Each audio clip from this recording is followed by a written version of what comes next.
문자 한 번 눌렀을 뿐인데 내 인생이 다 날라갔어. 이게 말이 되는 거야? 왜 세상은 나한테만 이러는 거야, 왜? 쾅쾅쾅. 새벽 3시 누군가 현관문을 두드리는 소리에 잠에서 깼습니다. 대출 독촉이었어요. 5번째였습니다. 문을 열지 않았어요. 열 수가 없었습니다. 남편은 이불을 뒤집어 쓰고 한숨만 쉬었고요.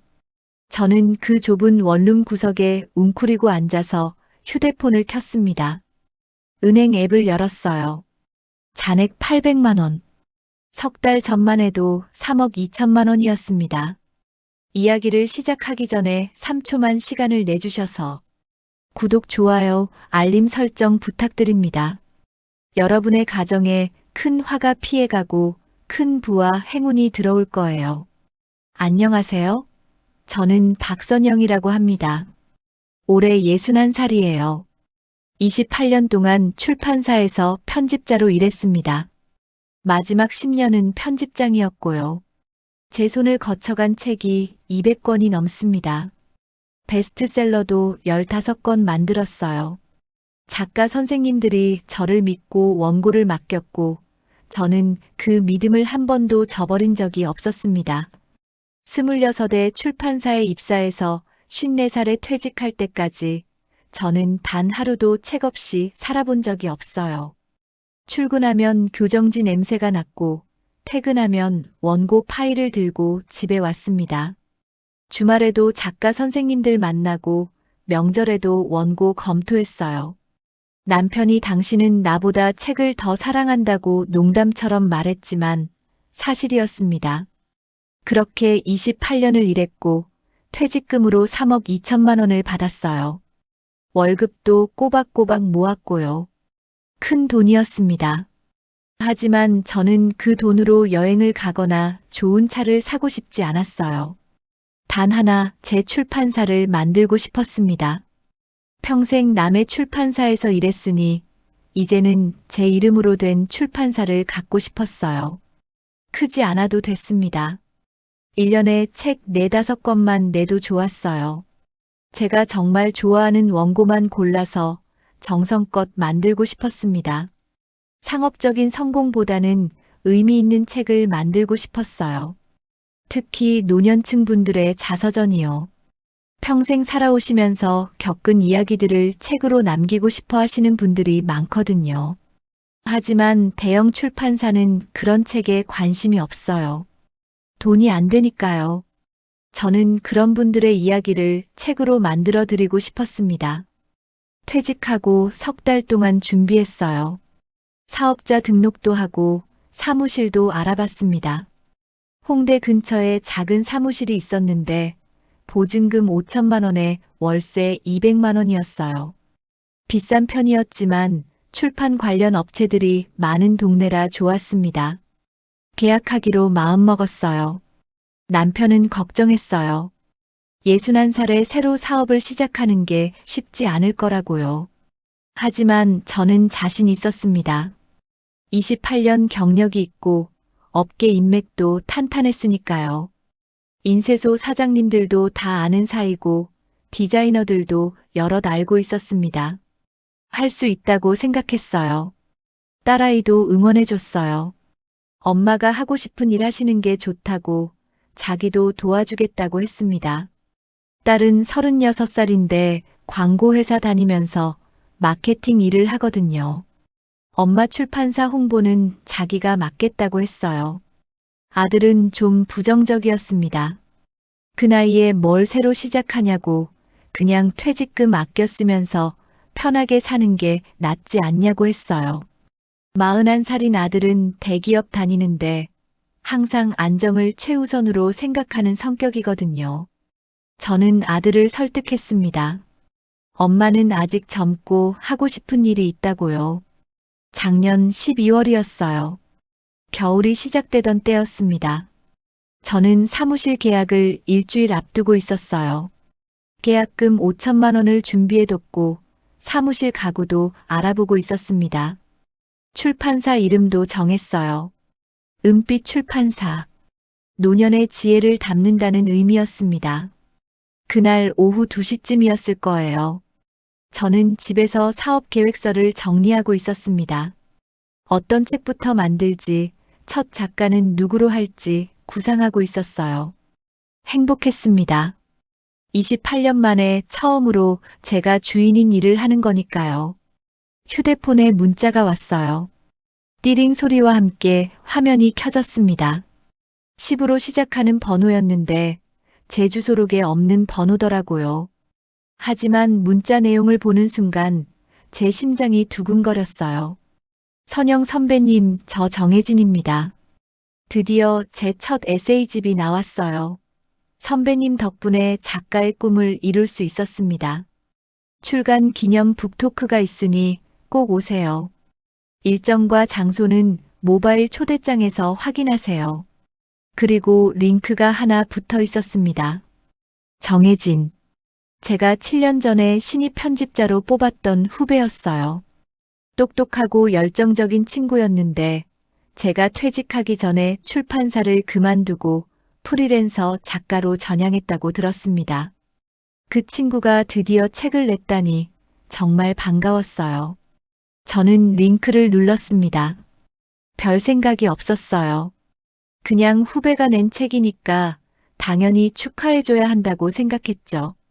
혜진이가 어떤 책을 썼는지, 북토크가 언제인지 궁금했습니다.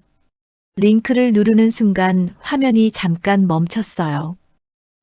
왜 이러지 싶었습니다. 그러더니 파일을 다운로드 하시겠습니까? 라는 창이 떴어요.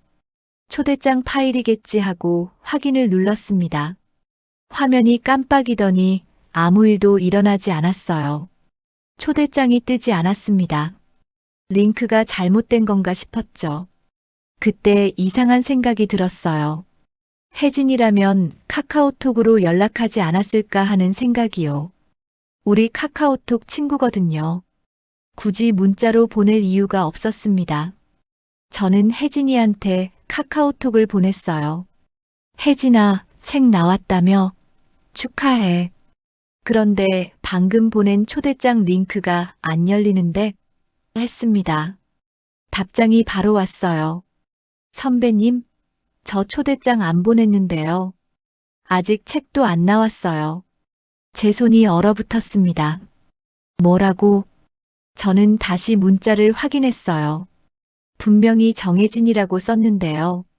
그런데 혜진이는 보낸 적이 없다고 했습니다. 심장이 쿵 내려앉았어요. 이게 뭐지? 저는 황급히 은행 앱을 열었습니다. 손이 너무 떨려서 비밀번호를 2번이나 틀렸어요.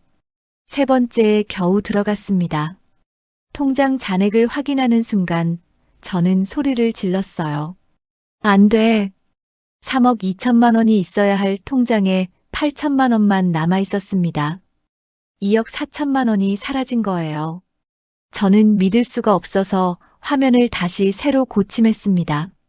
똑같았어요. 거래 내역을 확인했습니다.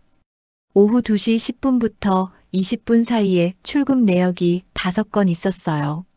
첫 번째 6천만 원, 두 번째 5천만 원, 세 번째 5천만 원, 네 번째 4천만 원, 다섯 번째 4천만 원. 제가 링크를 누르고 10분도 안 지났는데 말이에요. 이게 무슨... 저는 바로 은행 고객센터에 전화를 걸었습니다. 다급하게 말했어요. 지금 제 통장에서 돈이 빠져나가고 있다고, 저는 아무것도 안 했다고, 스미싱 당한 것 같다고요. 상담원이 차분한 목소리로 말했습니다. 고객님, 일단 계좌를 지급 정지하겠습니다. 가까운 지점으로 오시겠습니까? 저는 휴대폰 전원을 끄고 남편한테 전화했어요. 남편 휴대폰으로요. 목소리가 떨렸습니다. 여보, 큰일 났어. 지금 당장 집에 와. 남편이 무슨 일이냐고 물었지만 저는 제대로 대답도 못하고 울기만 했어요. 20분 후에 남편이 집에 도착했습니다. 제 상황을 설명했더니 남편 얼굴이 새하얗게 변했어요. 당신이 링크를 왜 눌렀어? 저도 몰라요. 그냥 후배 책이 나왔다길래 반가워서 눌렀어요. 이런 일이 생길 줄은 꿈에도 몰랐습니다. 우리는 바로 은행으로 달려갔어요. 은행 직원이 확인해 보더니 말했습니다. 스미싱이 맞습니다. 악성 앱이 설치되면서 고객님의 금융 정보가 유출됐고 범인들이 그걸 이용해서 돈을 빼간 거예요. 돌려받을 수 있나요? 직원이 난처한 표정을 지었어요. 이미 빠져나간 돈은 추적이 어렵습니다. 범인들이 대포 통장으로 빼돌리고 바로 현금 인출하거나 해외 송금을 하거든요. 경찰에 신고하셔야 해요. 저는 그 자리에서 무너질 것 같았습니다. 28년 동안 모은 돈이요. 제 출판사를 만들려던 돈이요. 단 10분 만에 사라진 거예요. 은행을 나와서 경찰서로 갔습니다. 신고하고 휴대폰을 제출했어요. 경찰이 확인하더니 악성 앱이 설치되어 있다고 했습니다. 이 앱이 제 모든 정보를 빼갔다고요. 집에 돌아왔을 때는 저녁 7시였어요. 저는 소파에 앉아서 멍하니 있었습니다. 남편도 아무 말이 없었어요. 3억 2천만 원이 8천만 원으로 줄었습니다. 은빛 출판사는 사라졌어요. 사무실 계약도 못하게 됐고 제 꿈도 날아갔습니다. 그날 밤 저는 한숨도 자지 못했어요. 계속 그 순간이 머릿속을 맴돌았습니다. 왜 링크를 눌렀을까? 왜 확인하지 않았을까? 왜 혜진이한테 먼저 전화하지 않았을까? 후회가 밀려왔습니다. 하지만 이미 늦었어요. 다음 날 아침 더 큰 충격이 기다리고 있었습니다. 다음 날 아침 휴대폰을 켰습니다. 문자가 쏟아졌어요. 은행에서 온 대출 실행 알림이었습니다. 첫 번째 문자 고객님의 신용대출 5천만 원이 실행되었습니다. 두 번째 문자 고객님의 신용대출 5천만 원이 실행되었습니다. 세 번째 문자 고객님의 신용대출 5천만 원이 실행되었습니다. 네 번째 문자 고객님의 마이너스 통장 대출 5천만 원이 실행되었습니다. 총 2억 원이었습니다. 저는 비명을 질렀어요. 이게 무슨 일이야? 남편이 달려왔고 제 휴대폰을 보더니 주저앉았습니다. 당신, 대출까지 받은 거야? 나는 아무것도 안 했어요. 저는 바로 은행들에 전화를 걸었습니다. 4군데 은행이었어요. 제가 거래한 적도 없는 은행들도 있었습니다. 모든 은행에 똑같이 말했어요. 제가 신청한 게 아니라고, 스미싱 사기를 당했다고, 어제 경찰에 신고했다고요. 하지만 은행들의 대답은 똑같았습니다. 본인 인증 절차를 거쳐서 실행된 대출입니다. 일단 대출금을 회수해야 하고 경찰 수사 결과를 보고 논의하겠습니다. 제가 받지도 않은 돈을 제가 갚아야 한다는 얘기였어요. 저는 경찰서로 다시 달려갔습니다. 어제 접수한 경찰관을 찾아서 대출 문자를 보여줬어요. 경찰이 확인하더니 말했습니다. 악성 앱이 고객님의 공동인증서 정보까지 탈취한 것 같습니다. 그걸로 비대면 대출을 받은 거예요. 그럼 저는 어떻게 해야 해요? 일단 수사가 진행되어야 합니다. 범인을 검거하고 돈을 추적해야 하는데 시간이 걸릴 수밖에 없어요. 저는 울면서 물었어요. 제 돈은 돌려받을 수 있나요? 경찰이 난처한 표정을 지었습니다. 최선을 다하겠습니다만 솔직히 말씀드리면 스미싱 사건은 돈을 회수하기가 매우 어렵습니다. 집으로 돌아오는 길에 남편이 말했어요. 우리가 지금 얼마나 남은 거야? 계산을 해봤습니다. 통장에 8천만 원이 남아있고 대출금이 2억 원 생겼어요. 실질적으로는 마이너스 1억 2천만 원이었습니다. 3억 2천만 원이었던 자산이 마이너스로 바뀐 거예요. 아니, 정확히는 그게 아니었습니다. 범인들이 대출받은 2억 원도 이미 빠져나갔을 테니까요. 어제 빼간 2억 4천만 원하고 합치면 총 4억 4천만 원이 사라진 겁니다. 그리고 저한테는 8천만 원만 남았고 2억 원의 빚이 생긴 거예요. 남편이 한숨을 쉬었어요. 출판사는 이제 포기해야겠네. 저도 알고 있었습니다. 8천만 원으로는 출판사를 만들 수 없어요. 사무실 보증금도 안 되는 돈이었습니다. 그날 저녁 딸한테 전화가 왔어요. 엄마, 무슨 일 있으세요? 아까 은행에서 연락 왔던데요. 저는 사실대로 말했습니다. 스미싱 사기를 당했고 2억 4천만 원을 잃었고 대출금 2억 원까지 생겼다고요. 출판사는 포기해야 할 것 같다고 말했어요. 딸이 잠시 침묵하더니 물었습니다. 엄마, 어떻게 그런 링크를 눌러요? 요즘 그런 사기가 얼마나 많은데. 그 말이 칼처럼 아팠어요. 딸조차 저를 탓하는 거였습니다. 미안해. 엄마가 조심했어야 했는데. 딸이 한숨을 쉬었어요. 이제 어떻게 하실 거예요? 모르겠어. 경찰 수사 결과를 기다려봐야지. 전화를 끊고 나서 혼자 울었습니다. 28년 동안 성실하게 일해서 모은 돈인데 한순간에 다 날아갔어요. 제 꿈도 함께요. 일주일 후 경찰에서 연락이 왔습니다. 제 휴대폰을 분석한 결과 악성 앱이 제 모든 연락처를 빼갔고 그 연락처로 또 다른 스미싱 문자를 보냈다는 거예요. 정혜진의 이름을 사칭해서 제 지인들한테도 똑같은 문자를 보냈다고 했습니다. 저는 혜진이한테 바로 연락했어요. 혜진아, 정말 미안해. 나 때문에 내 이름이 사기에 이용됐어. 혜진이가 놀라면서 말했습니다. 선배님 괜찮으세요? 저는 괜찮은데 선배님이 더 걱정돼요.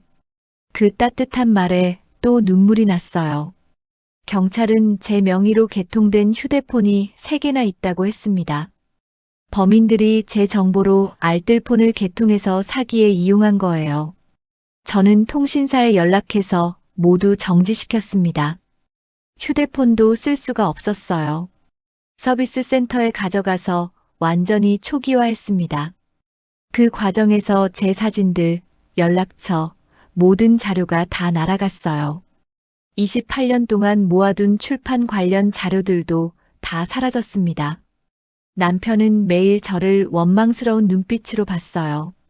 말은 안 했지만 표정에 다 나타났습니다. 당신이 조심했어야지. 어떻게 그런 링크를 함부로 눌러. 저도 제가 미웠습니다. 한 달이 지났어요. 경찰에서 또 연락이 왔습니다. 비슷한 수법의 스미싱 사건이 전국적으로 발생하고 있고 피해자가 800명이 넘는다는 거예요. 조직적 범죄로 보이는데 중국에 총책이 있는 것으로 추정된다고 했습니다. 제 돈은요? 추적 중입니다만 솔직히 말씀드리면 이미 해외로 빠져나갔을 가능성이 높습니다.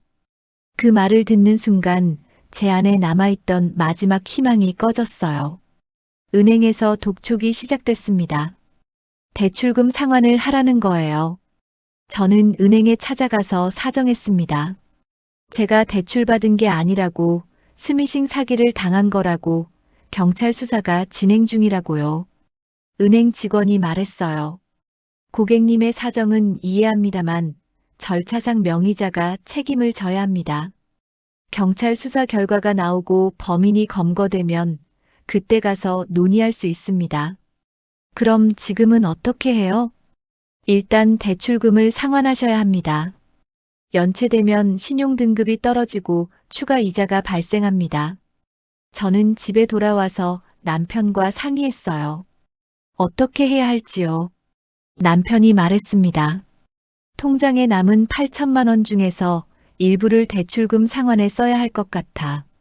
계산을 해봤어요. 2억 원의 대출금 중에서 일단 1억 원을 갚으면 월 이자가 줄어들 거였습니다. 그럼 통장에는 마이너스 2천만 원이 남게 되는 거죠. 아니, 정확히는 8천만 원에서 1억 원을 쓸 수 없으니까 일단 최소한만 갚기로 했어요. 결국 월 이자만 내기로 했습니다. 2억 원의 월 이자가 대략 100만 원쯤 됐어요. 통장에서 매달 100만 원씩 빠져나가기 시작했습니다. 2달이 지났을 때 아들한테서 연락이 왔어요. 엄마, 무슨 일이에요? 은행에서 연락이 왔던데요. 저는 사실을 말하지 않을 수 없었습니다. 아들에게도 모든 걸 설명했어요. 아들이 화를 냈습니다. 엄마가 어떻게 그런 링크를 눌러요? 그리고 왜 지금까지 말 안 하신 거예요? 미안해. 엄마가 잘못했어. 출판사는요? 포기했어. 아들이 한숨을 쉬었어요. 이제 어떻게 사실 건데요? 남은 돈이 얼마예요? 6천만 원 정도. 6천만 원으로 어떻게 살아요? 대출 이자는요? 월 100만 원씩 내고 있어. 아들이 잠시 침묵하더니 말했습니다. 엄마, 저도 도와드리고 싶은데 지금 애들 교육비에 집 대출 갚느라 여유가 없어요. 괜찮아. 엄마가 알아서 할게. 전화를 끊고 나서 남편이 말했어요. 아이들한테 손 벌리지 말자. 우리가 알아서 해야지. 저도 그렇게 생각했습니다. 우리 실수를 아이들한테 떠넘길 수는 없었어요. 그날 밤 저는 잠을 이루지 못했습니다. 28년 동안 꿈꿔왔던 제 출판사가 사라졌어요. 링크 하나 때문에요. 왜 그랬을까요? 왜 확인하지 않았을까요? 왜 그토록 방심했을까요? 후회가 밀려왔지만 이미 늦었습니다. 제 인생이 무너지고 있었어요.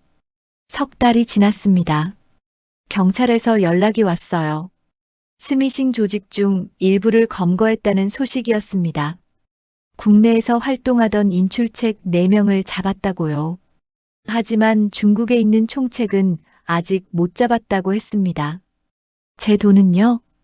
범죄 수익금으로 추정되는 돈을 일부 압수했습니다. 6천만 원 정도인데 피해자가 800명이 넘어서 계산을 해봤어요. 6천만 원을 800명이 나누면 1인당 7만 원 정도였습니다. 제 피해액이 4억 4천만 원인데 7만 원을 받는다고요?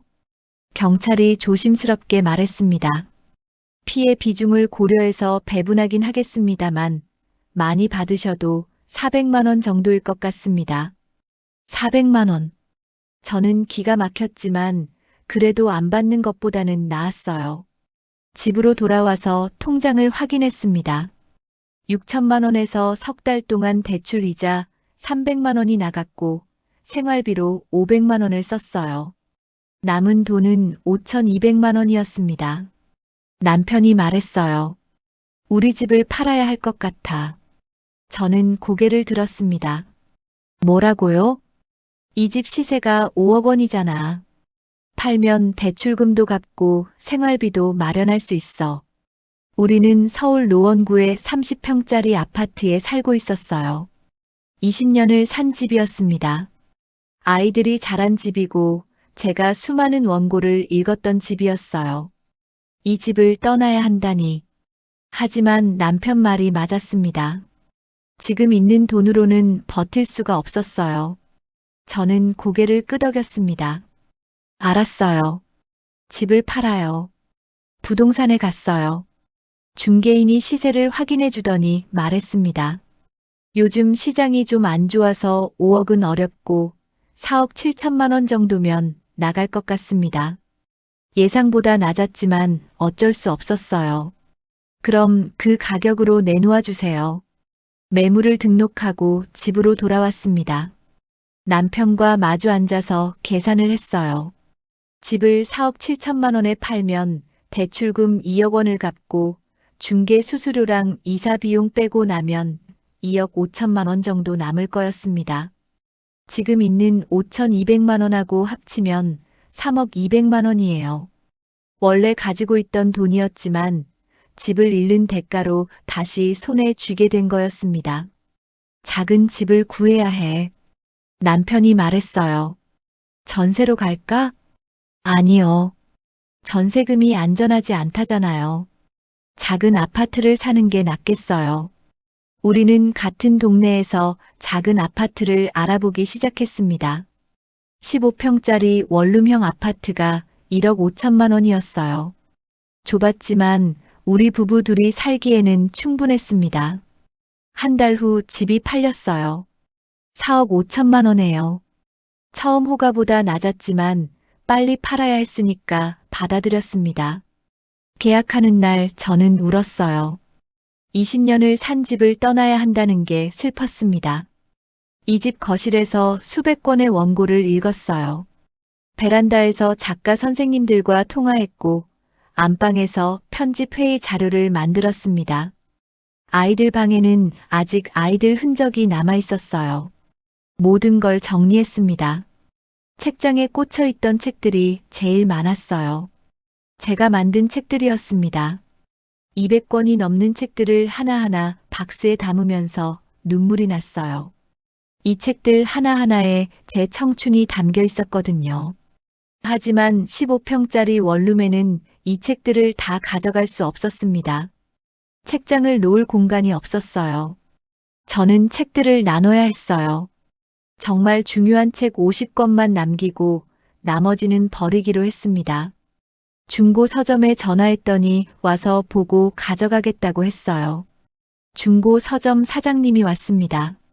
책들을 훑어보더니 말했어요. 출판 관련 책이 많네요. 이 책들 다 가져가면 50만 원 드릴게요. 50만 원. 150권이 넘는 책이 50만 원이었습니다. 제 28년이 50만 원이에요. 가져가세요. 사장님이 책들을 박스에 담아 가져갔습니다. 텅 빈 책장을 보니까 가슴이 무너지는 것 같았어요. 이사하는 날이 왔습니다. 15평짜리 원룸은 정말 작았어요. 방 하나 거실 겸 주방, 화장실. 그게 전부였습니다. 30평에서 15평으로 줄어드니까 가구도 대부분 버려야 했어요. 짐을 풀면서 남편이 말했어요. 그래도 우리 집이 생긴 거잖아. 긍정적으로 생각하자. 저도 고개를 끄덕였지만 마음은 무거웠습니다. 통장을 정리했어요. 집 한 돈 4억 5천만 원에서 대출 2억 원 갚고 작은 집 산 돈 1억 5천만 원 쓰고 이사 비용이랑 중개 수수료 빼니까 8천만 원이 남았습니다. 원래 있던 5,200만 원하고 합쳐서 1억 3,200만 원이에요. 3억 2천만 원이었던 돈이 1억 3,200만 원으로 줄었습니다. 절반 이상을 잃은 거예요. 남편이 말했어요. 이제 대출 이자는 안 내도 되니까 다행이야. 맞는 말이었습니다. 하지만 제 꿈은 완전히 사라졌어요. 출판사는 이제 꿈도 꿀 수 없게 됐습니다. 친구들한테 연락이 왔어요. 선영아, 집 팔았다며? 무슨 일 있어? 저는 사실대로 말할 수가 없었습니다. 스미싱 사기를 당했다고 말하기가 너무 창피했거든요. 그냥 집을 줄이려고 했다고 둘러댔어요. 친구들이 수군거리는 소리가 들렸습니다. 선영이가 무슨 일 있나 봐. 갑자기 집을 팔고. 한 친구가 직접 물었어요. 너 혹시 사업 망한 거야? 아니야. 그냥 작은 집으로 옮기고 싶었어. 친구가 의심스러운 눈빛으로 저를 봤지만 더 이상 묻지 않았습니다. 저는 친구들을 만나는 게 두려워졌어요. 다들 제가 뭔가 잘못했다는 걸 눈치챘을 거예요. 점점 친구들 연락을 피하게 됐습니다. 딸이 새 집에 놀러 왔어요. 문을 열고 들어오더니 놀라는 표정을 지었습니다. 엄마, 이렇게 좁은 데서 사시게 됐어요? 응. 우리 둘이 살기엔 충분해. 딸이 주위를 둘러보더니 물었어요. 엄마 책들은요? 다 버렸어. 네. 여기는 책장 놓을 데가 없잖아. 딸이 안타까운 표정을 지었습니다. 엄마가 그렇게 아끼시던 책들을. 저는 대답하지 않았어요. 말하면 울 것 같았거든요. 딸이 조심스럽게 물었습니다. 엄마, 제가 도와드릴 일 없어요? 없어. 엄마가 알아서 할게. 딸이 돌아간 후 남편이 말했어요. 당신 괜찮아? 괜찮아요. 하지만 괜찮지 않았어요. 밤마다 잠을 못 잤습니다. 눈을 감으면 그날이 떠올랐어요. 링크를 누르던 그 순간 통장 잔액이 줄어들던 그 화면이요. 왜 그랬을까요? 왜 확인하지 않았을까요? 후회가 제 마음을 갉아먹었습니다. 식욕도 없었어요. 밥을 먹어도 맛이 없었습니다. 체중이 빠지기 시작했어요. 남편이 걱정했습니다. 당신 병원 가봐야 하는 거 아니야? 괜찮아요. 하지만 괜찮지 않았어요. 저는 우울증에 빠져들고 있었습니다. 4달째 경찰에서 또 연락이 왔습니다. 범죄 수익금 배분 절차가 진행 중인데 제 몫으로 400만 원을 받을 수 있다고 했어요. 400만 원. 4억 4천만 원을 잃고 400만 원을 돌려받는 거였습니다. 1%도 안 돼요. 감사합니다. 저는 그렇게 말했지만 감사한 마음은 없었어요. 허무했습니다. 한 달 후 통장에 400만 원이 입금됐습니다. 1억 3,200만 원이 1억 3,600만 원이 됐어요. 저는 통장을 보면서 생각했습니다. 이 돈으로 얼마나 살 수 있을까? 월 200만 원씩 쓴다고 해도 5년 반밖에 못 써요. 남편하고 제 연금이 합쳐서 월 200만 원 나오니까 그걸로 생활비를 쓰면 이 돈은 비상금으로 남겨둘 수 있긴 했습니다. 하지만 출판사는 영원히 불가능했어요. 제 꿈은 사라졌습니다. 저는 매일 집에만 있었어요. 나갈 곳도 없었고 만날 사람도 없었습니다. TV만 보다가 잠들고 깨면 또 TV를 봤어요. 남편이 걱정스러운 눈빛으로 저를 봤지만 아무 말도 하지 않았습니다. 28년 동안 책과 함께 살았던 제가 이제는 책도 없이 꿈도 없이 살고 있었어요. 그렇게 1년이 흘렀습니다. 석 달이 지났습니다. 경찰에서 연락이 왔어요. 스미싱 조직 중 일부를 검거했다는 소식이었습니다. 국내에서 활동하던 인출책 4명을 잡았다고요. 하지만 중국에 있는 총책은 아직 못 잡았다고 했습니다. 범죄 수익금으로 추정되는 돈을 일부 압수했는데 6천만 원 정도였어요. 피해자가 800명이 넘어서 제 몫으로는 400만 원 정도 받을 수 있을 거라고 했습니다. 400만 원이요. 저는 4억 4천만 원을 잃었는데 400만 원을 받는다고요? 집으로 돌아와서 통장을 확인했습니다. 6천만 원에서 석 달 동안 대출이자 300만 원이 나갔고 생활비로 500만 원을 썼어요. 남은 돈은 5,200만 원이었습니다. 남편이 말을 꺼냈어요.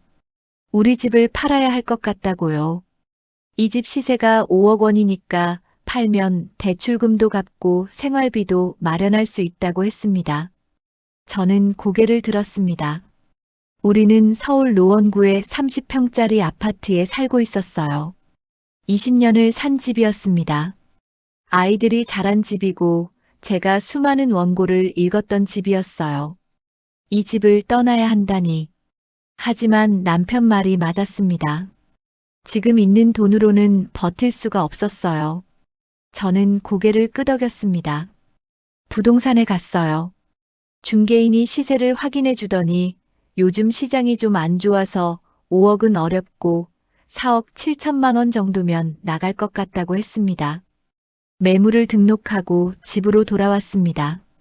남편과 마주 앉아서 계산을 했어요.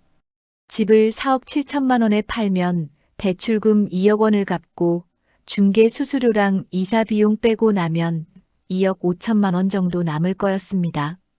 지금 있는 5,200만 원하고 합치면 3억 200만 원이에요. 남편이 작은 집을 구해야 한다고 했어요. 우리는 같은 동네에서 작은 아파트를 알아보기 시작했습니다.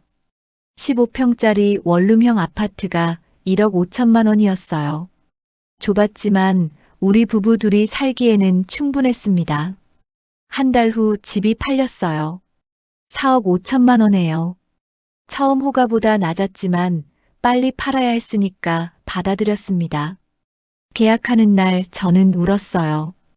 20년을 산 집을 떠나야 한다는 게 슬펐습니다. 이 집 거실에서 수백 권의 원고를 읽었어요. 베란다에서 작가 선생님들과 통화했고, 안방에서 편집 회의 자료를 만들었습니다. 아이들 방에는 아직 아이들 흔적이 남아 있었어요. 모든 걸 정리했습니다. 책장에 꽂혀 있던 책들이 제일 많았어요. 제가 만든 책들이었습니다. 200권이 넘는 책들을 하나하나 박스에 담으면서 눈물이 났어요. 이 책들 하나하나에 제 청춘이 담겨 있었거든요. 하지만 15평짜리 원룸에는 이 책들을 다 가져갈 수 없었습니다. 책장을 놓을 공간이 없었어요. 저는 책들을 나눠야 했어요. 정말 중요한 책 50권만 남기고 나머지는 버리기로 했습니다. 중고 서점에 전화했더니 와서 보고 가져가겠다고 했어요. 중고 서점 사장님이 왔습니다. 책들을 훑어보더니 이 책들 다 가져가면 50만 원 드린다고 했어요. 50만 원. 150권이 넘는 책이 50만 원이었습니다. 제 28년이 50만 원이에요. 사장님이 책들을 박스에 담아 가져갔습니다. 텅 빈 책장을 보니까 가슴이 무너지는 것 같았어요. 이사하는 날이 왔습니다. 15평짜리 원룸은 정말 작았어요. 방 하나 거실 겸 주방, 화장실. 그게 전부였습니다. 30평에서 15평으로 줄어드니까 가구도 대부분 버려야 했어요. 짐을 풀면서 남편이 그래도 우리 집이 생긴 거니까 긍정적으로 생각하자고 했습니다. 저도 고개를 끄덕였지만 마음은 무거웠습니다. 통장을 정리했어요. 집 한 돈 4억 5천만 원에서 대출 2억 원 갚고 작은 집 산 돈 1억 5천만 원 쓰고 이사 비용이랑 중개 수수료 빼니까 8천만 원이 남았습니다. 원래 있던 5,200만 원하고 합쳐서 1억 3,200만 원이에요. 3억 2천만 원이었던 돈이 1억 3,200만 원으로 줄었습니다. 절반 이상을 잃은 거예요. 남편이 이제 대출 이자는 안 내도 되니까 다행이라고 했습니다. 맞는 말이었습니다. 하지만 제 꿈은 완전히 사라졌어요. 출판사는 이제 꿈도 꿀 수 없게 됐습니다. 친구들한테 연락이 왔어요. 집 팔았다며 무슨 일 있냐고 물었습니다. 저는 사실대로 말할 수가 없었습니다. 스미싱 사기를 당했다고 말하기가 너무 창피했거든요. 그냥 집을 줄이려고 했다고 둘러댔어요. 친구들이 수군거리는 소리가 들렸습니다. 저는 친구들을 만나는 게 두려워졌어요. 다들 제가 뭔가 잘못했다는 걸 눈치챘을 거예요. 점점 친구들 연락을 피하게 됐습니다. 딸이 새 집에 놀러 왔어요. 문을 열고 들어오더니 놀라는 표정을 지었습니다. 엄마 책들은 어디 갔냐고 물었어요. 다 버렸다고 했더니 안타까운 표정을 지었습니다. 저는 대답하지 않았어요. 말하면 울 것 같았거든요. 딸이 조심스럽게 제가 도와드릴 일 없냐고 물었습니다. 저는 없다고 엄마가 알아서 할 거라고 말했어요. 딸이 돌아간 후 남편이 괜찮냐고 물었습니다. 괜찮다고 했지만 괜찮지 않았어요. 밤마다 잠을 못 잤습니다. 눈을 감으면 그날이 떠올랐어요. 링크를 누르던 그 순간 통장 잔액이 줄어들던 그 화면이요. 왜 그랬을까요? 왜 확인하지 않았을까요? 후회가 제 마음을 갉아먹었습니다. 식욕도 없었어요. 밥을 먹어도 맛이 없었습니다. 체중이 빠지기 시작했어요. 남편이 걱정했지만 저는 괜찮다고만 했습니다. 하지만 괜찮지 않았어요. 저는 우울증에 빠져들고 있었습니다. 4달째 경찰에서 또 연락이 왔습니다. 범죄 수익금 배분 절차가 진행 중인데 제 몫으로 400만 원을 받을 수 있다고 했어요.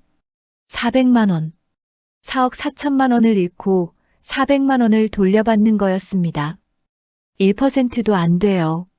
한 달 후 통장에 400만 원이 입금됐습니다. 1억 3,200만 원이 1억 3,600만 원이 됐어요. 저는 통장을 보면서 생각했습니다. 이 돈으로 얼마나 살 수 있을까? 월 200만 원씩 쓴다고 해도 5년 반밖에 못 써요. 남편하고 제 연금이 합쳐서 월 200만 원 나오니까 그걸로 생활비를 쓰면 이 돈은 비상금으로 남겨둘 수 있긴 했습니다. 하지만 출판사는 영원히 불가능했어요. 제 꿈은 사라졌습니다. 저는 매일 집에만 있었어요. 나갈 곳도 없었고 만날 사람도 없었습니다. TV만 보다가 잠들고 깨면 또 TV를 봤어요. 남편이 걱정스러운 눈빛으로 저를 봤지만 아무 말도 하지 않았습니다. 28년 동안 책과 함께 살았던 제가 이제는 책도 없이 꿈도 없이 살고 있었어요. 그렇게 1년이 흘렀습니다. 아니, 정확히는 원룸으로 이사한 지 1년이 흘렀다는 게 맞겠네요. 스미싱을 당한 지는 1년 석 달이 지났습니다. 저는 62살이 됐어요. 통장에는 1억 1천만 원이 남아 있었습니다. 1년 동안 생활비로 2,600만 원을 쓴 거예요. 남편 연금이랑 제 국민연금 합쳐서 월 200만 원 나오는데도 부족해서 통장에서 월 20만 원씩 더 썼거든요. 저는 매일 집에만 있었어요. 아침에 일어나면 남편이 산책하자고 했지만 나가기 싫었습니다. 사람들을 마주치는 게 두려웠어요. 모두가 제 실수를 알고 있는 것 같았거든요. TV를 보거나 멍하니 창밖을 봤습니다. 15평짜리 원룸 창문에서 보이는 건 옆 건물 벽뿐이었어요. 예전 집에서는 공원이 보였는데요. 남편이 걱정했습니다. 밖에 좀 나가라고, 이러다 정말 병 걸린다고 했어요. 하지만 저는 아무것도 하고 싶지 않았습니다. 어느 날 딸이 찾아왔어요.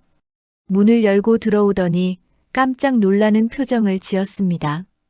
제 얼굴이 많이 말랐다면서 병원 가봤냐고 물었어요. 저는 병원은 왜 가냐고 했습니다. 딸이 제 손을 잡고 이러시면 안 된다고 뭐라도 하셔야 한다고 했어요. 뭘 하냐고 물었더니 엄마가 좋아하시던 일이 있지 않냐고 출판 일은 못 하시더라도 책 관련된 거라도 하시라고 했습니다. 저는 고개를 저었습니다. 책은 이제 보기도 싫다고 했어요. 딸이 놀란 표정을 지었습니다. 하지만 저는 이미 포기한 지 오래였어요. 딸이 돌아간 후 남편도 같은 말을 했어요. 뭐라도 해야 한다고, 이러다 진짜 큰일 난다고요. 저는 아무것도 하고 싶지 않다고 했습니다. 그날 밤 잠을 못 이뤘습니다. 남편 말이 계속 머릿속을 맴돌았어요. 당신이 다시 일어서야 한다고요. 다음 날 아침 저는 용기를 내서 밖에 나갔습니다. 1년 만이었어요. 동네를 걸으면서 주위를 둘러봤어요. 많이 변해 있었습니다. 걷다가 도서관 앞을 지나게 됐어요. 노원구립 도서관이었습니다. 예전에 자주 갔던 곳인데 이사 온 후로는 한 번도 안 갔었어요. 발걸음이 저절로 도서관 쪽으로 향했습니다. 문을 열고 들어갔어요. 책 냄새가 났습니다. 익숙한 냄새였어요. 28년 동안 매일 맡았던 냄새요. 가슴이 뭉클했습니다. 서가 사이를 걸었어요. 책들이 빼곡히 꽂혀 있었습니다. 제가 만들었던 책들도 있었어요. 손을 뻗어 책등을 쓸어내렸습니다. 눈물이 났어요. 한 권을 꺼내 폈습니다. 제가 편집했던 책이었어요. 7년 전에 만든 소설책인데 베스트셀러가 됐었죠. 작가 선생님이 저한테 감사하다고 했던 기억이 났습니다. 책장을 넘기면서 눈물을 닦았어요. 뒤에서 누군가 괜찮으시냐고 물었습니다. 돌아보니 사서 선생님이 걱정스러운 표정으로 저를 보고 있었어요. 저는 괜찮다고 대답했습니다. 사서 선생님이 이 책이 감동적이었나 보다고 했어요. 저는 고개를 끄덕이며 제가 만든 책이라고, 저는 출판사 편집자였다고 말했습니다. 사서 선생님이 놀라는 표정을 지었어요. 이 책 정말 좋았다면서 자기도 읽었다고 했습니다. 그 말에 가슴이 따뜻해졌습니다. 사서 선생님이 물었어요. 지금도 출판 일 하느냐고요. 저는 아니라고 퇴직했다고 말했습니다. 사서 선생님이 잠시 생각하더니 혹시 도서관 자원봉사에 관심 있냐고 물었습니다. 노인분들께 책 읽어드리는 프로그램인데 낭독 봉사자가 부족하다고 했어요. 저는 망설였어요. 제가 할 수 있을까 싶었습니다. 사서 선생님이 출판 일하셨으면 책 읽는 거 전문가시지 않냐고 했어요. 그 말이 마음에 와닿았습니다. 저는 오랜만에 뭔가 할 수 있을 것 같았어요. 한번 해보겠다고 말했습니다. 사서 선생님이 환하게 웃었습니다. 매주 수요일 오후 2시에 있는데 다음 주부터 오시겠냐고 했어요. 저는 그렇게 하겠다고 대답했습니다. 집으로 돌아오는 길에 가슴이 조금 가벼워진 것 같았어요. 뭔가 할 일이 생긴 거였습니다. 남편한테 말했어요. 저는 도서관 자원봉사 하기로 했다고요. 남편이 놀라면서 좋은 생각이라고 저한테 딱 맞는 일이라고 했습니다. 다음 주 수요일 저는 도서관에 갔습니다. 프로그램실에는 노인분들 10분 정도가 앉아 계셨어요. 모두 70살이 넘어 보이는 분들이었습니다. 사서 선생님이 저를 소개했어요. 오늘부터 박선영 선생님이 책을 읽어드릴 거라고 출판사에서 오래 일하신 전문가시니까 기대하셔도 좋다고 했습니다. 어르신들이 박수를 쳐주셨어요. 저는 떨리는 마음으로 책을 펴서 읽기 시작했습니다. 단편 소설이었어요. 노년의 사랑을 다룬 따뜻한 이야기였죠. 읽으면서 제 목소리가 떨리는 게 느껴졌어요. 1년 넘게 아무것도 안 하다가 사람들 앞에서 책을 읽으니까 긴장됐습니다. 하지만 조금씩 익숙해졌어요. 목소리에 힘이 실렸고 감정이 담겼습니다. 28년 동안 원고를 읽었던 경험이 살아났어요. 30분 정도 읽고 나서 책을 덮었습니다. 한 할머니가 손을 들어주셨어요. 선생님이 정말 잘 읽으신다고 마치 라디오 드라마 듣는 것 같았다고 했습니다. 다른 분들도 고개를 끄덕이셨습니다. 프로그램이 끝나고 정리하는데 한 할머니가 다가오셨어요. 다음 주도 오시냐고 물었습니다. 저는 온다고 대답했어요. 할머니가 고맙다고 하셨습니다. 자기는 눈이 잘 안 보여서 책을 못 읽는데 제가 읽어주니까 너무 좋았다고요. 그 말을 듣는 순간 눈물이 날 뻔했습니다. 제가 누군가에게 도움이 될 수 있다는 게 이렇게 기쁠 줄 몰랐어요. 집으로 돌아와서 남편한테 말했어요. 오늘 정말 좋았다고요. 남편이 웃으면서 그렇게 말하는 제 얼굴 보니까 자기도 기분 좋다고 했습니다. 그날 밤 저는 오랜만에 잘 잤습니다. 1년 넘게 우울증에 시달렸었는데 처음으로 마음이 편안해졌어요. 다음 주에도 도서관에 갔고 그 다음 주에도 갔습니다. 어르신들이 제 낭독을 기다려주셨어요. 매주 수요일이 기다려졌습니다. 3달 정도 지났을 때 사서 선생님이 혹시 주 2회로 늘릴 수 있냐고 물었어요. 어르신들이 제 낭독을 너무 좋아하신다는 거예요. 저도 좋다고 대답했습니다. 그렇게 매주 수요일과 금요일에 도서관에 가게 됐습니다. 조금씩 제 생활이 달라지고 있었어요. 자원봉사를 시작한 지 6개월이 지났습니다. 저는 63살이 됐어요. 매주 2번 도서관에서 책을 읽어드리는 게 제 유일한 일과였습니다. 나머지 시간에는 여전히 집에 있었어요. 통장 잔액은 9,500만 원으로 줄어 있었습니다. 6개월 동안 1,500만 원을 쓴 거예요. 월 평균 250만 원씩 쓰고 있었습니다. 연금으로 200만 원 나오는데도 부족했어요. 남편이 걱정했습니다. 이러다 몇 년 못 간다고요. 계산을 해봤어요. 이대로 가면 3년 후에는 돈이 바닥날 거였습니다. 남편이 일자리를 알아봐야 하는 거 아니냐고 했어요. 저는 63살이 뭘 할 수 있겠냐고 대답했습니다. 저는 구인 사이트를 검색해 봤어요. 60대가 할 수 있는 일을 찾았습니다. 마트 계산원, 청소, 식당 설거지, 경비. 대부분 그런 일들이었어요. 월급은 최저임금 수준이었습니다. 저는 마트 계산원 모집 공고를 보고 지원했어요.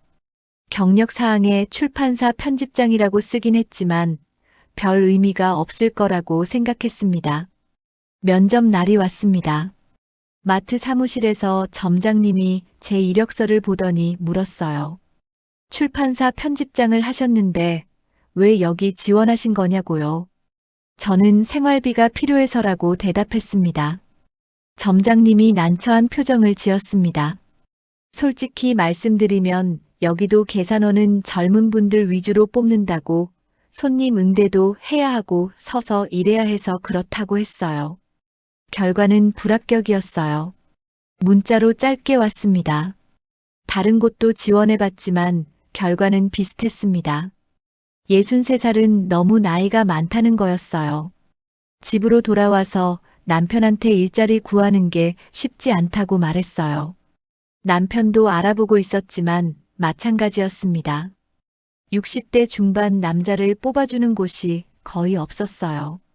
그날 저녁 딸한테서 전화가 왔어요. 요즘 어떻게 지내시냐고 물었습니다. 저는 그냥 그렇게 지낸다고 대답했어요.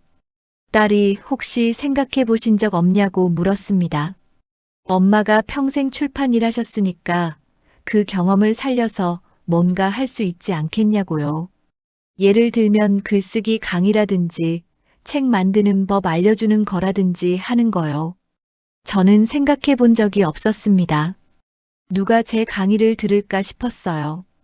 딸이 요즘 자서전 쓰고 싶어 하는 노인분들이 많지 않냐고 그분들한테 어떻게 쓰는지 알려드리면 되지 않겠냐고 했습니다. 딸 말에 뭔가 스쳤어요. 제가 원래 하려던 일이 바로 그거였잖아요. 노인분들의 자서전을 책으로 만들어드리는 거요. 전화를 끊고 나서 곰곰이 생각했습니다. 강의라. 제가 할 수 있을까요? 며칠 후 도서관에 갔을 때 사서 선생님한테 물어봤어요. 혹시 여기서 강좌 같은 거 열 수 있냐고요. 사서 선생님이 무슨 강좌냐고 물었습니다. 글쓰기 강좌요. 자서전 쓰는 법 같은 거라고 했더니 사서 선생님이 눈을 반짝였습니다. 좋은 아이디어라면서 구청 평생교육원에서 강사 모집하니까 신청해 보라고 했어요. 저는 집에 돌아와서 구청 홈페이지를 찾아봤어요. 정말로 강사 모집 공고가 있었습니다. 지원서를 작성했습니다. 강좌명은 인생 이야기 책으로 남기기 마이너스 자서전 쓰기 입문. 경력사항에 출판사 28년 근무, 편집장 10년이라고 썼어요. 일주일 후 연락이 왔습니다. 강좌가 선정되었다고 다음 학기부터 진행 가능하냐고 물었습니다. 저는 떨리는 목소리로 가능하다고 대답했어요. 강사료는 시간당 5만 원이고 주 1회 2시간 수업이니까 한 달에 40만 원 정도 된다고 했습니다. 40만 원. 많은 돈은 아니었지만 제가 일을 다시 시작한다는 게 기뻤어요. 남편한테 말했더니 정말 좋아했습니다. 저도 신이 났어요. 28년 만에 처음으로 제 이름으로 된 강의를 하는 거였습니다. 강의 준비를 시작했어요. 어떻게 자서전을 쓰는지, 어떤 구성이 좋은지, 어떻게 이야기를 풀어가는지 정리했습니다. 28년 동안 쌓았던 노하우를 교환으로 만들었어요. 오랜만에 원고를 쓰니까 손이 떨렸습니다. 하지만 행복했어요. 책장에 남겨뒀던 출판 관련 책들을 다시 꺼내서 읽었어요. 강의에 필요한 내용을 찾았습니다. 한 달 후 첫 강의가 시작됐어요. 평생교육원 강의실에 들어갔을 때 수강생이 15명 앉아 있었습니다. 모두 60대 이상으로 보이는 분들이었어요. 저는 자기소개를 했습니다. 저는 박선영입니다. 28년 동안 출판사에서 편집자로 일했고요. 오늘부터 여러분의 인생 이야기를 책으로 만드는 방법을 알려드리겠다고 했어요. 수강생들이 박수를 쳐주셨어요. 저는 떨리는 마음을 진정시키고 강의를 시작했습니다. 여러분의 인생에는 책 한 권이 될 만한 이야기들이 가득하다고, 그 이야기를 어떻게 글로 풀어낼 것인가, 그게 오늘부터 우리가 배울 내용이라고 말했습니다. 수강생들이 고개를 끄덕이며 집중해서 들었어요. 이 시간이 순식간에 지나갔습니다. 강의가 끝나고 한 할머니가 다가오셨어요. 정말 좋은 강의였다고, 자기도 제 이야기를 책으로 남기고 싶었는데 어떻게 시작해야 할지 몰랐다고 하셨습니다. 저는 천천히 하시면 된다고, 제가 도와드리겠다고 말했어요. 할머니가 환하게 웃으셨습니다. 집으로 돌아오는 길에 가슴이 벅찼어요. 제가 누군가를 가르치고 있다는 게, 제 경험이 다른 분들에게 도움이 된다는 게 너무 좋았습니다. 그날 밤 저는 오랜만에 꿈을 꿨어요. 제가 만든 책들이 서점에 가득 놓여 있는 꿈이었습니다. 다음 주에도 강의를 했고, 그 다음 주에도 했어요. 수강생들이 점점 적극적으로 참여했습니다. 각자 자기 이야기를 써오고, 제가 그걸 검토해서 피드백을 드렸어요. 한 수강생이 쓴 글을 읽는데 눈물이 날 뻔했습니다. 625 전쟁 때 가족을 잃은 이야기였는데 너무나 절절했어요. 저는 이 이야기는 꼭 책으로 만들어야 한다고 말했습니다.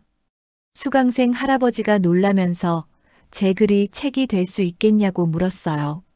저는 물론이라고, 충분히 가치 있는 이야기라고 대답했습니다. 할아버지가 감동해서 눈물을 글썽이셨어요. 석 달이 지났을 때 통장을 확인했습니다. 1억 20만 원이 되어 있었어요. 석 달 동안 강사료 120만 원을 받았고 생활비로 600만 원을 썼지만 도서관 봉사 외에는 거의 돈을 안 쓰니까 지출이 줄었거든요. 여전히 줄어들고는 있었지만 속도가 느려졌습니다. 저는 조금씩 회복되고 있었어요. 하지만 밤에는 여전히 그날이 떠올랐습니다. 링크를 누르던 그 순간, 통장이 텅 비던 그 화면이요. 3억 2천만 원을 잃었다는 사실은 변하지 않았어요. 그래도 저는 포기하지 않기로 했습니다. 조금씩이라도 다시 일어서야 한다고 생각했어요. 강의를 시작한 지 6개월이 지났습니다. 저는 63살 후반이 되었어요. 매주 한 번 평생교육원에서 강의하고 주 2회 도서관에서 낭독 봉사를 했습니다. 일주일에 사흘은 집 밖에 나가는 거였어요. 통장 잔액은 9,800만 원이었습니다. 6개월 동안 200만 원 정도 줄어들었는데 이전보다 훨씬 느린 속도였어요. 강사료로 월 40만 원을 벌고 있었고 지출도 줄였거든요. 어느 날 평생교육원 담당자한테서 연락이 왔어요. 다음 학기에 강좌를 하나 더 개설하면 어떻겠냐고 했습니다. 수강 신청이 너무 많이 들어와서 지금 하시는 자서전 쓰기 반 외에 초급반을 하나 더 만들면 좋을 것 같다고요. 저는 망설였습니다. 할 수 있을까요? 담당자가 생각해 보시고 연락 달라고 했어요. 집에 돌아와서 남편과 상의했어요. 남편이 좋다고, 제가 할 수 있으면 하라고, 그럼 수입도 늘어난다고 했습니다. 다음 날 담당자한테 연락했습니다. 강좌 하나 더 하겠다고요. 그렇게 일주일에 나흘은 밖에 나가게 됐어요. 월요일과 목요일 강의, 수요일과 금요일 도서관 봉사요. 바빴지만 행복했습니다. 할 일이 있다는 게, 누군가에게 필요한 사람이라는 게 좋았어요. 강의를 하면서 수강생들의 이야기를 많이 들었습니다. 각자 평생 살아온 사연들이 정말 다양했어요. 전쟁을 겪으신 분, 가난을 이겨내신 분, 사랑하는 사람을 잃으신 분. 그분들의 이야기를 들으면서 저는 깨달았어요. 모두가 각자의 고통을 안고 살아간다는 걸요. 저만 힘든 게 아니었습니다. 한 수강생 할머니가 제게 물었어요.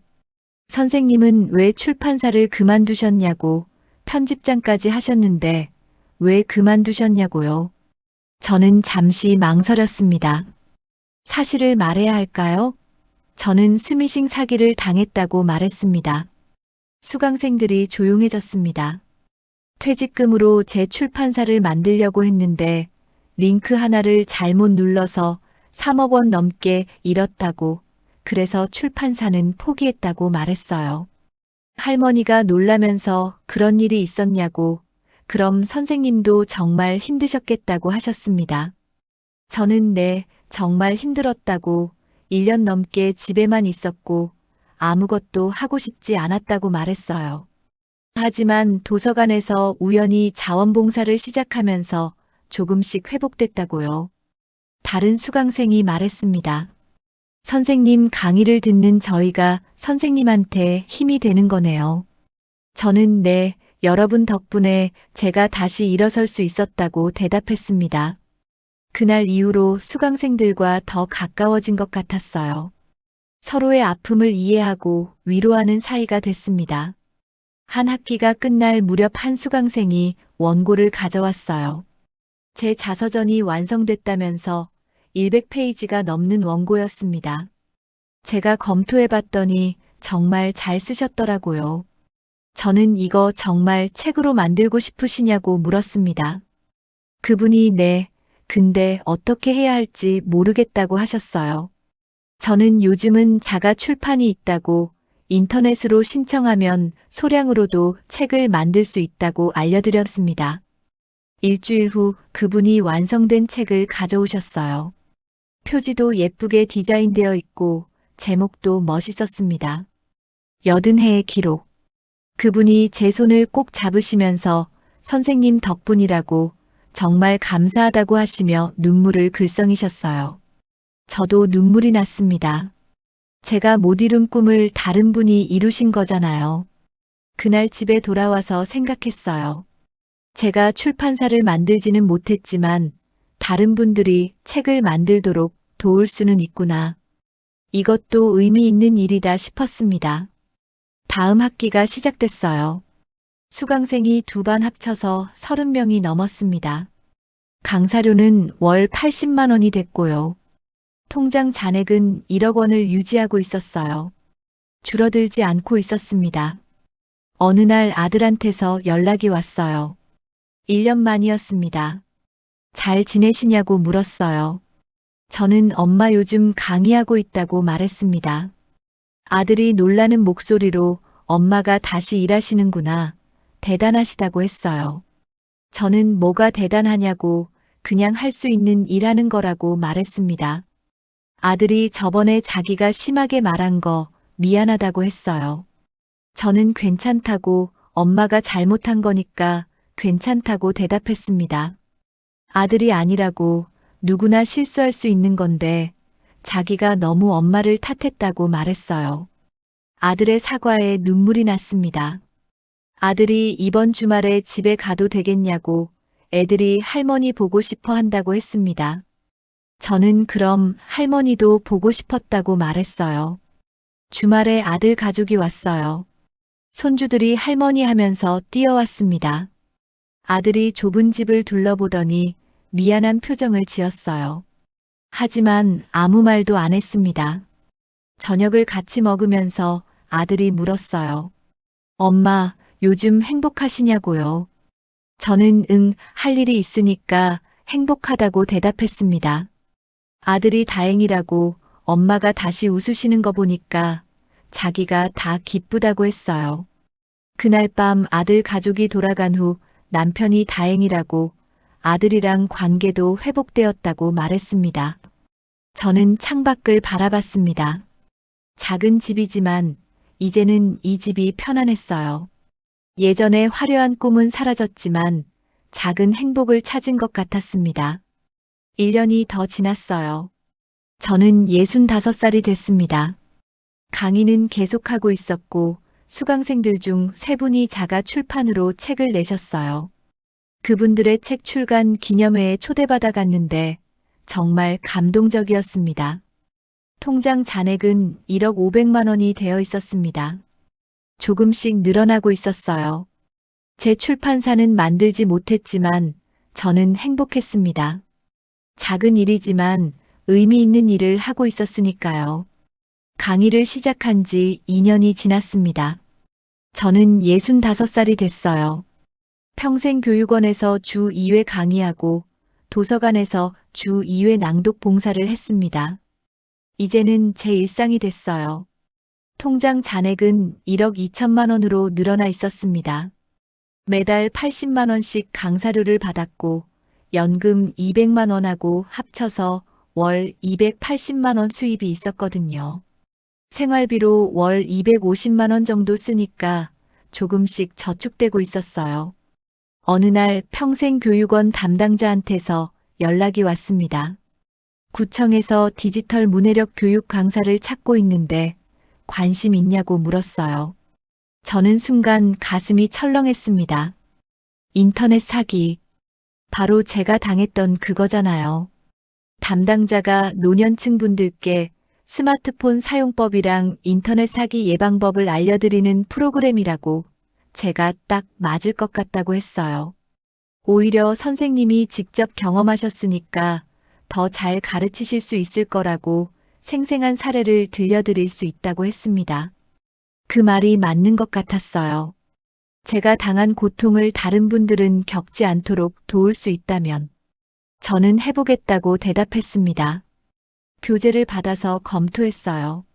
스마트폰 기본 사용법, 앱 다운로드 주의사항, 스미싱 예방법, 보이스피싱 대처법. 다양한 내용이 담겨 있었습니다. 저는 교재에 제 경험을 추가로 정리했어요. 제가 어떻게 링크를 눌렀는지, 어떤 과정으로 돈을 잃었는지, 어떻게 대응했어야 했는지 구체적으로 썼습니다. 첫 강의 날이 왔어요. 구청 강당에는 어르신들 50명 정도가 앉아 계셨습니다. 제 나이 또래이거나 더 연세가 많으신 분들이었어요. 저는 자기소개를 하고 오늘부터 여러분께 스마트폰 안전 사용법을 알려드리려고 한다고, 특히 스미싱이나 보이스피싱 같은 사기를 예방하는 방법을 중점적으로 다룰 거라고 말했습니다. 어르신들이 고개를 끄덕이며 들으셨어요. 저는 사실 저도 스미싱 사기를 당한 적이 있다고 말했습니다. 강당이 조용해졌습니다. 3년 전이었다고 저는 옛 동료가 책을 냈다는 문자를 받고 링크를 눌렀다고, 그 결과 단 10분 만에 3억 원이 넘는 돈을 잃었다고 말했어요. 어르신들이 놀라는 표정을 지으셨어요. 저는 제 이야기를 자세히 들려드렸습니다. 어떻게 링크를 눌렀는지, 어떤 일이 벌어졌는지, 얼마나 힘들었는지요. 눈물이 날 뻔했지만 참았어요. 저는 28년 동안 출판사에서 일했고 똑똑하다고 자부했다고 하지만 한순간의 방심으로 모든 걸 잃었다고 말했습니다. 여러분도 저처럼 되지 마시라고 오늘 제 이야기를 듣고 꼭 조심하셨으면 좋겠다고 말했어요. 강의가 끝나고 한 할아버지가 다가오셨어요. 용기 내서 말씀해 주셔서 감사하다고, 자기도 얼마 전에 비슷한 문자를 받았는데 누를 뻔했다고, 오늘 강의 듣고 정말 다행이라는 생각이 들었다고 하셨습니다. 집으로 돌아오는 길에 가슴이 먹먹했어요. 제 상처를 다시 꺼내서 이야기하는 게 쉽지 않았거든요. 하지만 그분들에게 도움이 된다면 의미 있는 일이라고 생각했습니다. 남편한테 말했어요. 오늘 강의에서 내 이야기를 했다고요. 남편이 힘들었겠다고 했습니다. 저는 근데 그분들이 고맙다고 하시더라고 대답했어요. 다음 주에도 강의를 했고 그 다음 주에도 했어요. 매번 제 이야기를 했습니다. 처음에는 힘들었지만 점점 익숙해졌어요.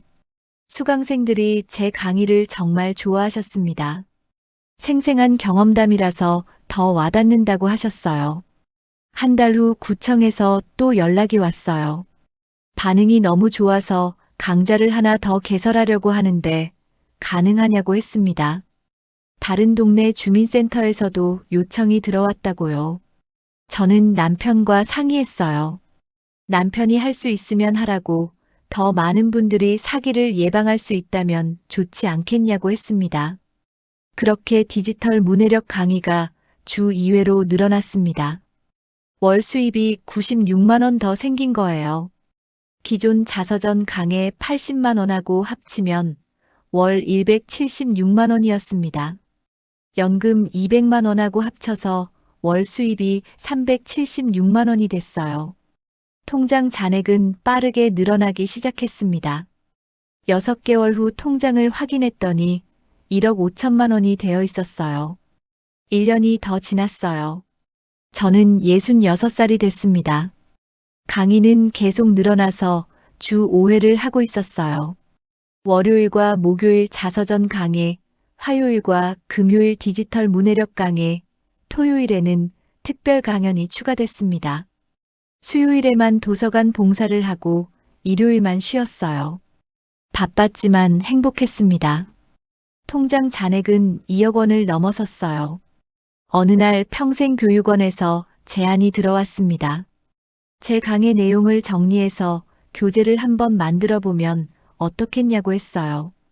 책으로 만드는 거라고 다른 강사들도 활용할 수 있고 일반인들도 볼 수 있게 하면 좋겠다고 했습니다. 제가 평생 만들고 싶었던 책이었습니다. 저는 좋다고 만들어 보겠다고 대답했습니다. 저는 그동안 강의했던 내용을 정리하기 시작했어요. 3년 동안 쌓인 자료가 정말 많았습니다. 석 달 동안 원고를 썼어요. 제목은 60살의 디지털 생존법 마이너스 스마트폰 사기에서 살아남기였습니다. 제 경험담도 자세히 넣었어요. 어떻게 사기를 당했는지, 어떻게 다시 일어섰는지요. 원고가 완성됐을 때 저는 울었습니다. 제 이름으로 된 첫 번째 책이었어요. 출판사는 만들지 못했지만 책은 만들었습니다. 자가 출판으로 책을 냈어요. 1,000권을 찍었습니다. 완성된 책을 받아들었을 때 손이 떨렸어요. 60살의 디지털 생존법 마이너스 지은이 박선영. 제 이름이 표지에 찍혀 있었습니다. 남편이 축하한다고 당신의 첫 번째 책이라고 말했어요. 우리는 오랜만에 외식을 했습니다. 작은 식당이었지만 행복했어요. 그날 밤 저는 책을 한 장 한 장 넘기면서 눈물을 흘렸습니다. 28년 동안 다른 사람의 책을 만들었지만 이제는 제 책을 만들었어요. 비록 제가 꿈꿨던 방식은 아니었지만 저는 작가가 됐습니다. 책이 나온 지 6개월이 지났습니다. 저는 67살이 됐어요. 제 책이 입소문을 타면서 추가로 2,000권을 더 찍었습니다. 서점에도 입고됐고 온라인에서도 판매되고 있었어요. 인쇄는 많지 않았지만 제 이야기가 많은 분들에게 도움이 되고 있다는 게 뿌듯했습니다. 어느 날 한 할머니한테서 이메일이 왔어요. 제 책을 읽고 연락하셨다고 자기도 제 이야기를 책으로 만들고 싶은데 도와주실 수 있냐고 했습니다. 저는 그분과 통화를 했습니다. 75살 할머니였는데 625 전쟁 때 가족을 잃은 이야기를 책으로 남기고 싶다고 하셨어요. 저는 물론 도와드릴 수 있다고 말했습니다. 그렇게 저는 처음으로 개인 의뢰를 받았습니다. 할머니와 한 달 동안 작업했어요. 할머니가 쓰신 원고를 검토하고 구성을 다듬고 편집했습니다. 28년 동안 쌓았던 노하우를 모두 쏟아부었어요. 완성된 책이 나왔을 때 할머니가 울면서 고맙다고 하셨습니다. 선생님 덕분에 제 이야기가 책으로 남았다고 손주들한테 물려줄 수 있게 됐다고요. 저도 눈물이 났습니다. 그 후로 의뢰가 조금씩 들어오기 시작했어요. 제 수강생들이 소개해 주신 분들, 책을 읽고 연락하신 분들, 한 달에 2~3건 정도 의뢰가 들어왔고 저는 하나하나 정성껏 작업했습니다. 남편이 이거 사업 아니냐고 했어요. 저는 사업이라고 하기는 그렇고 그냥 도와드리는 거라고 했습니다. 남편이 아니라고 이건 사업이라고 사업자 등록을 하는 게 좋겠다고 했어요. 남편 말이 맞는 것 같았어요. 저는 사업자 등록을 했습니다. 상호명은 은빛 출판 컨설팅. 제가 처음에 꿈꿨던 출판사 이름이었어요. 출판사는 아니었지만 사람들의 책을 만들도록 돕는 일이었습니다. 어쩌면 제가 원래 하려던 일과 비슷한 거였어요. 1년이 지났습니다. 저는 68살이 됐어요. 강의는 계속하고 있었고 출판 컨설팅도 한 달에 5건 정도 하고 있었습니다. 월 수입이 400만 원을 넘어섰어요. 강의료 250만 원, 컨설팅 수입 150만 원 정도였습니다. 통장 잔액은 3억 원이 넘어 있었어요. 스미싱 당하기 전보다 오히려 더 많아졌습니다. 어느 날 아들이 찾아왔습니다. 손주들을 데리고 왔어요. 아들이 봉투를 건넸습니다. 열어보니 돈이 들어 있었어요. 5년 전에 엄마가 힘드실 때 자기가 도와드리지 못했다고, 그때 미안했다고, 이제라도 드리고 싶다고 했습니다. 저는 봉투를 도로 아들한테 줬습니다. 고맙지만 엄마는 이제 필요 없다고 내가 가지라고 말했어요. 아들이 놀라는 표정을 지었어요. 엄마가 정말 많이 변하셨다고 했습니다. 저는 엄마도 많이 배웠다고 대답했어요. 그날 저녁 온 가족이 모여서 저녁을 먹었습니다. 좁은 원룸이었지만 다들 행복해 보였어요. 그날 밤 가족들이 돌아간 후 남편이 행복하냐고 물었습니다. 저는 정말 행복하다고 대답했어요. 저는 창밖을 바라봤습니다. 작은 원룸이지만 이제는 이 집이 편안했어요. 저는 제 인생을 돌아봤습니다. 28년 동안 출판사에서 일했고 3억 2천만 원을 모았고 스미싱으로 모든 걸 잃었어요. 집도 줄이고 우울증에 빠졌고 가족과도 멀어졌습니다. 하지만 저는 포기하지 않았어요. 도서관에서 자원봉사를 시작했고 강의를 시작했고 책을 썼습니다. 그리고 지금은 제 방식대로 출판 일을 하고 있어요. 은빛 출판사는 만들지 못했지만 은빛 출판 컨설팅을 만들었습니다. 건물은 없지만 저는 사람들의 이야기를 책으로 만들어 드리고 있어요. 어쩌면 이게 더 의미 있는 일일 수도 있겠다 싶었습니다. 한 달 후 제 2번째 책이 나왔어요. 다시 쓰는 인생 -60에 시작하는 새로운 꿈이라는 제목이었습니다. 제가 어떻게 스미싱 사기를 당했는지, 어떻게 다시 일어섰는지를 담은 책이었어요. 출판 기념회를 작은 도서관에서 열었습니다. 제 수강생들, 컨설팅 고객들, 가족들이 와주셨어요. 집으로 돌아오는 길에 남편이 후회하냐고 물었어요. 스미싱 당한 거 말이에요. 저는 잠시 생각했습니다. 후회하지. 당연히 후회하지. 그 돈이 있었으면 더 편하게 살 수 있었을 테니까. 남편이 그럼 지금은 불행하냐고 물었습니다. 저는 아니라고, 지금은 행복하다고 대답했어요. 글쎄, 그때 그 일이 없었으면 지금의 나도 없었을 것 같다고, 강의도 안 했을 거고, 책도 안 썼을 거고, 이렇게 많은 분들을 만나지도 못했을 거라고 말했습니다. 그날 밤 저는 책상에 앉아서 다음 책 원고를 쓰기 시작했어요. 제목은 출판사는 건물이 아니다였습니다. 첫 문장을 이렇게 썼어요. 저는 28년 동안 꿈꿔왔던 출판사를 만들지 못했습니다. 하지만 깨달았어요. 출판사는 건물이나 돈이 아니라 이야기를 세상에 전하는 마음이라는 걸요. 손이 빠르게 움직였습니다. 글이 술술 써졌어요. 저는 행복했습니다. 68살 작은 원룸에 살고 있지만 제가 좋아하는 일을 하고 있어요. 매일 사람들의 이야기를 듣고 그 이야기를 책으로 만들어 드립니다. 제 강의를 듣고 사기를 예방하는 분들이 있고 제 책을 읽고 용기를 얻는 분들이 있어요. 이게 바로 제가 평생 하고 싶었던 일이었습니다. 5년 전 그 링크를 누른 건 제 인생 최악의 실수였어요. 하지만 그 실수가 저를 여기까지 데려왔습니다. 더 작은 집에 더 적은 돈으로 살지만 더 큰 행복을 느끼며 살고 있어요. 나이는 숫자일 뿐이고 배움에는 때가 없으며 희망은 언제나 우리 곁에 있습니다. 여러분도 기억하세요. 실수는 끝이 아닙니다. 새로운 시작일 뿐이에요. 포기하지 마세요. 다시 일어설 수 있습니다. 저처럼요.